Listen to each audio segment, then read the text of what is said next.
Hello दोस्तों, welcome back to my YouTube channel LTR GK study पे आप सभी का स्वागत है।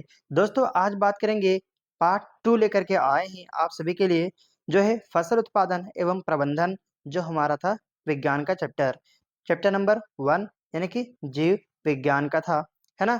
जीव विज्ञान का था, आप सब देख सकते हैं। अगर जो दोस्तों जो फर्स्ट पार्ट आप नहीं देखे ना, तो आप जाके आपको डिस्क्रिप्शन में लिंक मिल जाएगा, आप वहां से जा करके फर्स्ट पार्ट देख लेंगे इसका, ताकि आपको पूरी तरह ये चैप्टर में क्लियरिटी हो सके। दोस्तों आज इस वीडियो में काफी डिटेल्स में कवर करने वाले हैं फसल उत्पादन एवं प्रबंधन के बारे में। दोस्तों चलिए बिना टाइम वेस्ट किए वीडियो को स्टार्ट करते हैं। तो मेरा नाम है कलाम और आप देख रहे हैं LTR GK study YouTube channel. दोस्तों बात करते हैं, ये सारा कुछ हम लोग डिटेल्स में डिस्कस कर चुके हैं, है ना। हम लोग लेक्चर 2 है ये, तो आप लोग लेक्चर फर्स्ट जो नहीं देखे है ना, फर्स्ट देख लीजिएगा, आपको मिल जाएगा वहाँ पे डिस्क्रिप्शन में लिंक। तो आते हैं हम लोग यहाँ पे फर्स्ट, जो हम लोग आज इसमें बात करेंगे। तो आगे हम लोग नेक्स्ट पॉइंट पे देखिए बताते हैं, इरेज करते हैं इसको। चलिए दोस्तों आगे हम लोग फर्स्ट पॉइंट पे आज बात करेंगे इस वीडियो में, वो है भंडार के कार्य से हम लोग स्टार्ट करेंगे। उससे पहले हम लोग पूरा विस्तार में क्लियर कर चुके हैं, है ना। तो बात करेंगे भंडार के कार्य, भंडार के क्या क्या कार्य है ना, इसके बारे में आज डिटेल्स में जानेंगे। तो चलिए बात करते हैं। देखिए भंडार बड़ी मात्रा में माल, क्या है माल, जो आपका उत्पादन होता है उसको बोल रहा है। माल को गर्मी, सर्दी, आंधी, नमी से सुरक्षा प्रदान करता है। कौन? तो भंडार प्रदान करता है, सुरक्षा देता है। हानि को न्यूनतम कर देता है, यानी कि कम हानि, यानी कि नुकसान कम करता है। भंडारण के कार्यों का वर्णन इस प्रकार किया जा सकता है, जिसमें हम लोग देखिए तोड़ते हैं। तो पहले वस्तुओं का भंडारण, दूसरा बात करेंगे तो वस्तुओं की सुरक्षा, तीसरी बात करेंगे तो जोखिम उठाना, किसकी? तो वो भंडारण का जोखिम उठाएगा। उसके बाद है चौथा पॉइंट हम लोग का मूल्य जमा सेवाएं। ठीक है दोस्तों, इस पे हम बात करेंगे सारा डिटेल्स में, ये हम लोग बात करेंगे। तो चलिए पहला पॉइंट हम लोग चलते हैं, क्या है वस्तुओं का भंडारण में। तो बात करते हैं भंडार गृहों का मुख्य कार्य वस्तुओं को उस समय तक भली भांति संग्रहित करना है जब तक उसके उपयोग, उपभोग या उनकी बिक्री के लिए आवश्यक ना हो जाए। किनके लिए? उपयोग के लिए, उपभोग इस्तेमाल के लिए, या फिर बिक्री या बेचने के लिए, जब तक उसका आवश्यक ना हो जाए। ठीक है दोस्तों, अब नेक्स्ट पॉइंट बात करेंगे वस्तुओं की सुरक्षा। तो बात करेंगे भंडार ग्रहण वस्तुओं को गर्मी, धूप, हवा, पानी यानी कि नमी आदि के कारण खराब होने से बचाता है। इन सब से बचाता है कौन? तो भंडारण। ठीक है, इनके पास विभिन्न वस्तुओं के लिए उनकी प्राकृतिक के अनुसार सुरक्षा की व्यवस्था होती है। दोस्तों बात करते हैं नेक्स्ट पॉइंट, वह है जोखिम उठाना। कैसे जोखिम उठाता है बात करते हैं। तो भंडार ग्रहण में वस्तुओं को हानि तथा क्षति जोखिम भंडार गृह अधिकारी को उठाता है, इसलिए वह उनकी सुरक्षा की भी उपाय करता है। दोस्तों नेक्स्ट पॉइंट बात करेंगे मुख्य जमा सेवाएं। तो भंडार गृह में कभी कभी वस्तुओं का श्रेणीयन का कार्य किया जाता है, जिसे उनकी पैकिंग व विक्रय में आसानी होता है। श्रेणीयन मतलब कि एक कतार में एक लगातार रखा जाता है, जिससे पैकिंग और बिक्री करने में आसान होता है, बेचने में आसान होता है। दोस्तों नेक्स्ट पॉइंट बात करेंगे बीजों को कीटों और सूक्ष्म जीवों से सुरक्षित करने के लिए उचित भंडारण आवश्यक है। किससे? तो कीड़े मकोड़ों से और सूक्ष्म जीवों से बचाने के लिए भंडारण जो है वो कति आवश्यक है दोस्तों। ठीक है, अब बात करते हैं जुताई। अब चलते हैं किसानी तरफ, खेती बाड़ी की तरफ चलते हैं। तो पहले जुताई करते हैं, कैसे जुताई करते हैं, क्या होता है, इसके बारे में विस्तार से जानते हैं। तो मिट्टी को उल्टे पलटे, ठीक है, मिट्टी को उलटना पलटना की प्रक्रिया जुताई कहलाती है। मिट्टी को जो उलट पलट कर देंगे तो उसी को हम जुताई कहेंगे। भूमि के ऊपरी परत को चीर कर, किसको? भूमि की जो फर्स्ट परत है उसको चीर कर, पलट कर या जोत कर उसे बुनाई या पौधे रोपण के उपयोग बनाए जुताई भू परिष्करण या कर्षण कहलाती है। दोस्तों बात करेंगे इस क्रियाकलापों में भूमि को कुछ इच्छों की ग्रहण तक खोदकर मिट्टी को पलट दिया जाता है, जिससे नीचे की मिट्टी ऊपर आ जाती है। वायु, पाला और वर्षा तथा सूर्य के प्रकाश तथा उष्मा आदि प्राकृतिक शक्तियों द्वारा प्रभावित होकर भुरभुरी हो जाती है। क्योंकि उसको क्या पड़ता है? तो उसको वायु मिलता है। ठीक है, नीचे जो मिट्टी थी उसको वायु मिला, हवा मिला, उसके बाद पाला मिला, वर्षा मिला, सूर्य की लाइट भी पड़ा, उसमें प्रकाश भी पड़ा। इसके कारण वो क्या होता है? भुरभुरी हो जाता है। ठीक है, भुरभुरा हो जाता है। दोस्तों अब बात करते हैं नेक्स्ट पॉइंट पे। आते हैं देखिए नेक्स्ट पॉइंट पे बात करेंगे। आप ये देख सकते हैं जुताई की तस्वीर आपको दिखा रहे हैं, है ना। इमेज आपको दिख रहा है, जुताई कर रहा है यहाँ पे ट्रैक्टर के द्वारा किया जा रहा है। दोस्तों बात करते हैं अब हल। अब हल से बात करेंगे तो कैसे किया जाता है, प्राचीन क्या है इसके बारे में बात करेंगे। प्राचीन काल में जुताई के लिए हल का उपयोग किया जाता था, पहले से ही हल का उपयोग किया जा रहा है जुताई के लिए। हल एक कृषि यंत्र है जो जमीन की जुताई में काम आता है। किसकी? जमीन की जुताई में काम आता है। कौन? तो हल। ठीक है, याद रखिएगा। इसकी सहायता से बीज बोने के पहले जमीन की आवश्यकता तैयार की जाती है। ठीक है दोस्तों, बात करेंगे कृषि में प्रयुक्त औजारों में हल शायद सबसे पुराना है। जो हल है शायद सबसे पुराना है कृषि क्षेत्र में। बता दें दोस्तों, वह क्षेत्र और जहां तक इतिहास की पहुंच है, हल किसी ना किसी रूप में प्राचीन पाया गया है। दोस्तों बात करेंगे से हल से भूमि की ऊपरी सतह को उलट दिया जाता है, जिससे नए पोषक तत्व ऊपर आ जाता है तथा तथा खरपतवार एवं फसलों की ठंडल आदि जमीन में दब जाती है और धीरे धीरे खाद में बदल जाता है। बात करते हैं जुताई करने से जमीन में हवा का प्रवेश होता है, यानी कि जब जुताई करते हैं तो उससे जमीन के अंदर हवा यानी कि ऑक्सीजन जाता है, जिससे जमीन द्वारा पानी यानी कि नमी बनाए रखने की शक्ति बढ़ जाती है। ठीक है दोस्तों, बात करते हैं अब हम लोग नेक्स्ट पॉइंट पे। ये आप देख सकते हैं हल आपको शो कर रहा है इमेज में। ठीक है, बात करेंगे अब क्या है तो कुदाली। दोस्तों अगर वीडियो अच्छी लग रही है ना तो वीडियो को लाइक करना है, और तो और नेक्स्ट वीडियो के लिए हमें फॉलो भी करना है और अपने दोस्तों के साथ शेयर भी कर देना है ताकि वो भी पूरी क्लास कर पाए, है ना दोस्तों। चलिए बात करते हैं अब कुदाल पे। तो बात करेंगे कुदाल के बारे में, जिनका उपयोग खरपतवार निकालने के लिए किया जाता है, यानी घास फूस निकालने के लिए काम किया जाता है ना। कुदाल खेती-बाड़ी में उपयोग आने वाला एक उपकरण है। क्या है? एक उपकरण है जो खेती-बाड़ी में काम आता है। कौन? कुदाल। इसकी सहायता से जमीन को खोदा जाता है। क्या करते हैं? जमीन को खोद जाते हैं, खोद के गड्ढा कर सकते हैं, खोदा जाता है। यह गड्ढा, बात करते हैं नेक्स्ट पॉइंट पे, तो यह गड्ढा आपको दिखाएँगे भी तस्वीर, है ना? यह गड्ढा खोदने, नाली बनाने, मिट्टी खोदने आदि के काम आता है। कौन? तो कुदाल। इसमें लोहे की बनी एक चौड़ी फल यानी कि ब्लेड होती है, जिसके लंबवत लकड़ी के बेंट यानी कि हत्था लगा होता है। आप यहाँ पे देख सकते हैं, ये है फल और ये लकड़ी के लगा हुआ है हत्था, जिसको हम लोग क्या बोलते हैं? बेंट बोलते हैं देहात में। आपको ये दिख रहा, शो हो रहा होगा, ये कुदाल। दोस्तों अब बात करते हैं कल्टीवेटर की। तो पहले आपको तस्वीर दिखाते हैं, जो क्या होता है ट्रैक्टर के पीछे लग के ये हल चलाता है, तो ये है कल्टीवेटर। तो बात करते हैं इसके बारे में।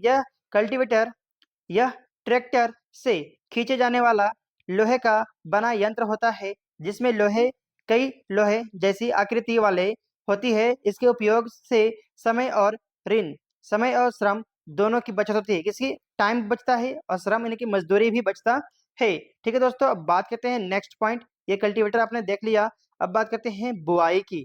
अभी आपको वो भी दिखाएंगे। तो बुआई में बात करते हैं। बुआई फसल उत्पादन का सबसे बड़ा यानी कि महत्वपूर्ण चरण है। कौन? बुआई। अगर बुआई सही से नहीं होगा तो उसका उत्पादन भी सही से नहीं होगा, ये बताना मैं चाहता हूँ आप सभी को। ठीक है दोस्तों, चलिए अब नेक्स्ट पॉइंट पे बात करेंगे। अगर वीडियो अच्छी लग रही है तो वीडियो को लाइक करना है और अपने दोस्तों के साथ शेयर जरूर करना है दोस्तों, और तो और नेक्स्ट वीडियो के लिए हमें फॉलो भी जरूर करना है। देखिए आप यहाँ पे देख सकते हैं, हो रहा ना। ठीक है, अब बात करते हैं परंपरागत औजार की। तो ये सिरे मिट्टी को देखकर बीज को स्थापित कर देता है। ठीक है, उसे बोलते हैं परंपरागत औजार। दोस्तों अब बात करते हैं सीड ड्रिल। क्या होता है सीड ड्रिल? तो मशीन एक यंत्र ये भी है जो सीड यानी कि बीज को बोने का काम करता है। गड्ढा करेगा, उसको बोगा अपने से ही, उसी को बोलते हैं सीड ड्रिल। देखिए आज बताते हैं, आजकल बुआई के लिए द्वारा संचालित सीड ड्रिल का उपयोग भी हो रहा है। दोस्तों अब बात करते हैं खाद एवं उर्वरक मिलाना। क्या बात करेंगे? खाद एवं उर्वरक मिलाना के बारे में बात करेंगे विस्तार से। तो मिट्टी में पोषक स्तर बनाए रखने खाद एवं उर्वरक मिलाया जाता है। कृषि में उपज बनाने के लिए या जोड़ प्रस्तुत रसायन है, जो पेड़ पौधों की वृद्धि में सहायता के लिए इस्तेमाल किया जाता है। दोस्तों बता दें आपको, पानी में शीघ्र घुलने वाले ये रसायन मिट्टी में या पत्तियों पर छिड़काव करके प्रस्तुत किए जाते हैं। या फिर मिट्टी में होता है या फिर पत्ती में रह जाता है, जो रसायन छींटते हैं हम लोग, जिसे हम लोग खाद कहते हैं मान लो।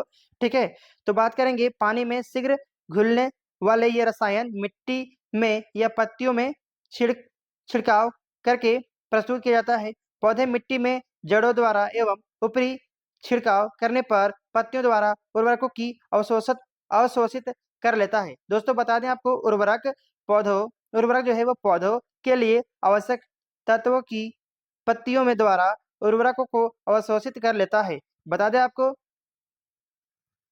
उर्वरक पौधों के लिए आवश्यक तत्वों की तत्काल पूर्ति के साधन है, लेकिन इसके प्रयोग के कुछ दुष्परिणाम भी हैं। जैसे कि आपको बताएंगे अभी, वे लंबे समय तक मिट्टी में नहीं रहते हैं, पहला बात। दूसरी बात करेंगे, सिंचाई के बाद जल के साथ ये रसायन जमीन के नीचे भौम जल तक पहुंच कर उसे दूषित कर देता है। किसको? भौम जल, यानी कि भूमि के अंदर जो जल है उसको दूषित कर देता है। उसके बाद बात करेंगे, मिट्टी में उपस्थित जीवाणुओं और सूक्ष्म जीवों के लिए ये घटक साबित होता है, यानी खतरनाक साबित होता है। कौन? तो ये खाद, ठीक है। बात करते हैं यानी कि रसायन चीजें, ठीक है। बात करते हैं, इसलिए उर्वरक के विकल्प विकल्प के रूप में जैविक खाद का प्रयोग तेजी से लोकप्रिय हो रहा है। कौन सा खाद? तो जैविक खाद लोकप्रिय हो रहा है। भारत में रासायनिक खाद का सर्वाधिक उपयोग पंजाब में होता है। जितना भी सर्वाधिक उपयोग है रासायनिक खाद का, वो सबसे ज्यादा पंजाब में होता है। किसका? तो रासायनिक खाद का उपयोग जो है वो पंजाब में सबसे ज्यादा होता है, याद रखिएगा, ठीक है। इसका उपयोग हमें बहुत कम करना चाहिए। किसका? रासायनिक खाद का। सबसे ज्यादा किसका उपयोग करना चाहिए? तो जैविक खाद का सबसे ज्यादा उपयोग करना चाहिए दोस्तों, ठीक है। बात करते हैं, अब देखिए क्या है कंपोजिटिव, क्या है कंपोजिटिंग, बारे में जानते हैं कंपोजिटिंग के बारे में। तो बता दें आपको, घर सरस रसोई घर के अवशिष्ट, जो रसोई में बच जाता है अपशिष्ट, ठीक है, अवशिष्ट सहित पौधे एवं जंतु अपशिष्टों को खाद में परिवर्तित करना ही कंपोजिटिंग कहलाता है। जो घर में कुछ चीज बच गया या फिर जंतुओं की चीजें बच गई, उसी को जब परिवर्तन करते हैं खाद में, तो उसे ही बोलते हैं कंपोजिटिंग, ठीक है दोस्तों। अब बात करते हैं वर्मी कंपोजिटिंग क्या होता है, इसके बारे में जानते हैं। तो रसोई घर के कचरे को कृमि अथवा लाल केचुओं द्वारा कंपोजिट में परिवर्तित कर देता है, उसे ही वार्मी कंपोजिट कहलाता है दोस्तों, ठीक है। चलिए अब नेक्स्ट पॉइंट पे बात करेंगे हम लोग विस्तार से। आते हैं कुछ अलग पॉइंट पे। अब यहाँ से हम लोग चलते हैं कुछ धमाकेदार पॉइंट में। आते हैं, क्या है सिंचाई। सिंचाई क्या होता है? तो निश्चित अंतराल पर खेत में जल देना, यानी खेत में जल को, यानी कि पानी को पहुंचाना, उसी को सिंचाई कहते हैं दोस्तों। दोस्तों अगर आप सब हमारे वीडियो को नए होकर के आप देख रहे हैं, तो वीडियो को लाइक करना है, अपने दोस्तों के साथ शेयर करना है, और तो और मुझे नेक्स्ट वीडियो के लिए फॉलो जरूर करना है। मैं आप सभी के लिए डेली क्लासेस लाता हूँ, जो कि क्लास 6 से क्लास 12 तक की क्लासेस आपको मिलती है हमारे चैनल में, जो कि हिंदी मीडियम की सबसे बेस्ट चैनल आपको देखने को मिलेगा। दोस्तों बात करते हैं नेक्स्ट पॉइंट पे। बात करेंगे सिंचाई के स्रोत कौन कौन से हैं इसके बारे में। तो बता दें आपको, पहला कुआं, तालाब, नदियां, बांध इत्यादि, ये सब क्या है? सिंचाई के स्रोत हैं, सिंचाई वहां से कर सकते हैं दोस्तों। नेक्स्ट पॉइंट पे बात करेंगे सिंचाई के परंपरागत स्रोत, यानी कि एकदम लगातार स्रोत क्या क्या है, इनके बारे में जानते हैं।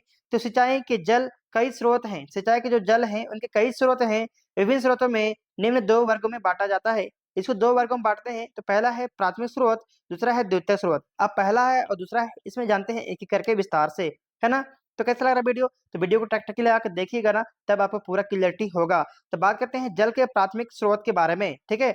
तो प्राथमिक स्रोत के बारे में बात करेंगे, तो प्राकृतिक रूप से जल तीन रूप में बांटते हैं। किसको? प्राकृतिक रूप से। किसकी?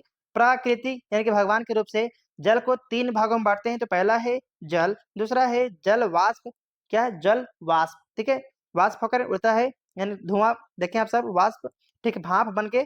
उसके बाद है बर्फ वाला पानी, ठीक है, बर्फ में पाया जाने वाला है। मूल रूप से जल के स्रोत वर्षा व हिमपात है। क्या चीज? वर्षा से सबसे ज्यादा स्रोत जो है पानी का, वो वर्षा है, या फिर हिमपात, यानी कि हिम पिघल जाता है, उसको बोलते हैं हिमपात। वर्षा व हिमपात से प्राप्त जल की भौतिक स्थिति निरंतर बदलती रहती है। दोस्तों बात करते हैं जल के द्वितीय स्रोत के बारे में, है ना। तो यहाँ तक आपको कंप्लीट हुआ? अगर डॉट है तो कमेंट में पूछ लेना है, ठीक है। जल के द्वितीय स्रोत के बारे में बात करते हैं। विभिन्न स्रोतों के लिए जल प्राप्त करने के मुख्य स्रोत द्वितीय स्रोत कहलाता है। बात करते हैं, देखिए, जलीय चक्र। अब बात करते हैं जलीय चक्र के बारे में, कि विभिन्न चरणों से गुजरते हुए पानी विभिन्न स्रोतों से प्राप्त होता है। ठीक है। जलीय चक्र में बात करते हैं इन जल के इन स्रोतों को मोटे तौर पर 2 वर्गों में बाँटा जाता है। दोस्तों बात करते हैं कौन-सा? पहला है सतही स्रोत व सतही जल। किसको? सतह यानी कि फ्रंट वाला जो ज़मीन है उसका सतहों की बात कर रहा है, सतही स्रोत। अब बात करते हैं भूमिगत स्रोत यानी भूमि के अंदर की बात करें, भूमिगत स्रोतों व भूमिगत जल। देखिए बात करते हैं यहाँ पे आपको शो करेंगे, है ना? देखिए बात करते हैं सतही स्रोत व सतही जल के बारे में, तो वर्षा व हिमपात। देखिए अभी वही चीज़ बोल रहे हैं, वर्षा व हिमपात से प्राप्त होने वाले जल का कुछ भाग वाष्पीकृत हो जाता है। क्या होता है? वाष्पीकृत यानी कि भाप बन के उड़ जाता है, वाष्पीकृत हो जाता है, कुछ भाग रिस कर नीचे चला जाता है ना? और भूमिगत जल में मिल जाता है, भूमि के अंदर मिल जाता है तथा शेष बड़ा भाग भूमि सतह के ऊपर रहता है, जो सतहीय जल कहलाता है। यानी कि जो भूमि की सतह में दिख रहा है, वो सतहीय जल हुआ। दोस्तों अब बात करते हैं नेक्स्ट पॉइंट, सतहीय जल के कई स्रोत हैं, जिनमें से कुछ मुख्य हैं, इनके बारे में भी देख लेते हैं थोड़ी-सी, है ना? आपको तस्वीर दिखाएँगे, ठीक है? सतही जल देखिए, आप देख सकते हैं। अभी बात करेंगे अब नदियों के बारे में बात करते हैं। कुछ जो था ना अभी निम्न, उसमें बात करेंगे पहला नदियाँ, है ना? तो बात करते हैं नदियों में, आप सब देख सकते हैं यहाँ पे, दिख रहा है ना नदी? चलिए बात करते हैं नदी सतही जल का सबसे बड़ा स्रोत है, किसका? सतही जल का सबसे बड़ा स्रोत है। वर्षा तथा बर्फ के पिघलने से, किसका? वर्षा तथा बर्फ के पिघलने से प्राप्त होने वाला जल पृथ्वी की भौगोलिक स्थिति के अनुसार भू क्षेत्र के निम्नतर स्तर पर एक धारा के रूप में बहता हुआ बढ़ता है। बात करते हैं ऐसे नदियाँ मौसमी कहलाती है, ऐसे नदियाँ जो है वो मौसमी कहलाती है, जो मौसम के अनुसार इनके बरसात में आता है, ठीक है? इसके विपरीत कुछ नदियों में जल वर्ष के हर समय उपलब्ध रहता है, वर्षा के हर समय उपलब्ध रहता है ना? वर्ष भर यानी कि 12 महीना कुछ नदियों में बहते रहता है, उसकी बात कर रहे हैं। बात करते हैं नेक्स्ट पॉइंट पे, हालाँकि जल की मात्रा में पर्याप्त घटत यानी बढ़त रहती है, यानी कि जल बढ़ते रहता है, घटते रहता है ना? नदियों में। दोस्तों बात करते हैं अब तालाब की, किसकी बात करेंगे? तालाब की। तो भूमि स्तर पर प्राकृतिक अथवा कृत्रिम रूप से बड़े गड्ढों एवं निचले स्थानों में वर्षा का जल एकीकृत हो जाता है, जिन्हें हम तालाब कहते हैं। क्या कहते हैं? तालाब। यानी कि जो वर्षा का जल है वो एक जगह जमा हो जाता है, उन्हीं को हम तालाब कहते हैं। इनमें जल की मात्रा बहुत कम होती है, ठीक है? अतः सिंचाई की दृष्टि से इसका महत्वपूर्ण नगण्य है। ये सिंचाई के लिए इतना इम्पोर्टेंट नहीं है, ठीक है? वो सूख जाते हैं तालाब, है ना? इन्हें ग्रामीण क्षेत्रों में केवल केवल पशुओं को नहाने के लिए, पानी पिलाने के लिए अथवा कपड़े धोने जैसे कार्यों में प्रयोग करते हैं। किसका? तालाब का। दोस्तों अब नेक्स्ट पॉइंट पे बात करेंगे, है ना? अब चलते हैं नेक्स्ट पॉइंट पे बात करेंगे। देखिए, अब तालाब हो गया, कुआँ हो गया, अब बात करते हैं झील में। तीसरा पॉइंट झील। ये आपने देख लिया है तालाब, तस्वीर आपको दिखा रहे हैं, है ना? देख सकते हैं पूरा डिटेल्स में। अब बात करते हैं झीलों के बारे में। तो पहाड़ी क्षेत्रों में जहाँ भूमि स्तर उत अत्यंत ऊँची-नीची होती है। क्या होती है? अत्यंत ऊँची-नीची होती है। किन्हीं स्थानों पर तीव्र ढाल होता है, कहीं की तीव्र ढलान भी होता है, स्लोपिंग होता है तथा वह स्थान चारों ओर से ऊँचे स्थानों से घिरा होता है। जो स्थान है वो चारों तरफ से ऊँचे स्थानों से घिरा होता है। ऐसे निचले स्थानों में वर्षा तथा झरनों का पानी एकीकृत हो जाता है। किसका पानी? तो वर्षा और झरनों का जो पानी है वो जमा हो जाता है एक जगह, जिसे हम झील का निर्माण करता है, जिससे झील का निर्माण करता है, उसे हम झील कहते हैं। प्राकृतिक में कई बहुत बड़ी-बड़ी झीलें हैं। कुछ बहुत बड़ी झीलों का निर्माण भूकंप के कारण भी हुआ है। भूकंप के कारण जमीन के नीचे धँसने के कारण भी हुआ है। बता दें आपको, बड़ी झीलों अपने क्षेत्र में जल आपूर्ति व सिंचाई के लिए एक महत्वपूर्ण स्थान रखता है। दोस्तों अभी दिखा रहे हैं आपको तस्वीर, ये झील देख सकते हैं आप यहाँ पे, देख रहे हैं चारों तरफ से बड़े-बड़े क्या है? ये ऊँचे-ऊँचे चीज़ें हैं और आपको नीच में दिख रहा है, बीच में नीचा, ठीक है? अब बात करते हैं नेक्स्ट पॉइंट पे, भूमिगत पानी को ऊपर लाने की कई विधियाँ हैं, जिन्हें कुछ प्रमुख हैं। किसकी?